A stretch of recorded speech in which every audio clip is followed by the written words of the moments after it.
आपली संस्कृती, आपले संस्कार सदा राहू दे आपल्या सोबत. भारताच्या महान ग्रंथांचे आणि काव्यांचे संपूर्ण संकलन. सबस्क्राइब करा तिलक. कोणावर प्रेम करायचा कसलाच विधी नसतो, पण पूजा करायचे तर बरेच विधी आहेत. तुमचे भक्त याच विधीनुसार तुमची भक्ती आणि पूजा करतात. हे अर्जुना, पूजा मनाची साधना असते आणि मनाच्या साधनेचा विधीशी काय संबंध?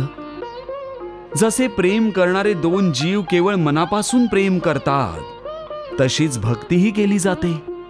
हे विधी तर बनवणाऱ्यांनी बनवलेले आहेत. मी त्या विधींनुसार पूजा करणाऱ्यांची पूजाही स्वीकार करतो, पण मी हे बघत नाही की माझा भक्त विधीप्रमाणे पूजा करतोय की नाही. केवळ पूजा करणाऱ्याची भावना बघतो. त्याच्या मनात माझ्याविषयी प्रेम आणि भक्तिभाव आहे की नाही हे बघतो मी. ज्या पूजेत केवळ विधीच विधी असतील आणि प्रेम किंवा भक्तिभाव नसेल, अशी पूजा करून कोणीच मला प्राप्त करू शकत नाही. वा प्रभू वा. मला पूर्णपणे प्राप्त करण्याची एकच अट आहे. माझ्यावर मन केंद्रित करा, माझं ध्यान करा. याबद्दल अजून एक गोष्ट आहे. तुमचं ध्यान करताना मनात केवळ तुम्हीच असावं आणि जगातला कुठलाही दुसरा विचार मनात येऊ नये. याचा काही मार्ग तर असेल? हो, एक सोपा मार्ग आहे, पण तो कुठला विधी नाहीये, पण एक गुण आहे.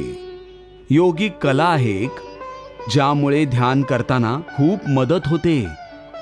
तो सोपा मार्ग, ती योगिक कला काय आहे मधुसूदन?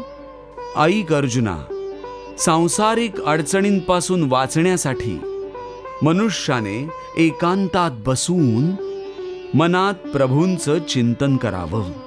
कारण एकांतात मनुष्य अंतर्मुख होऊ शकतो.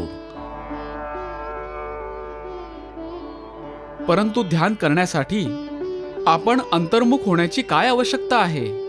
हे अर्जुना, तू विसरतोयस की परमात्म्याचा अंश अर्थात आत्मा मनुष्याच्या आतच असतो.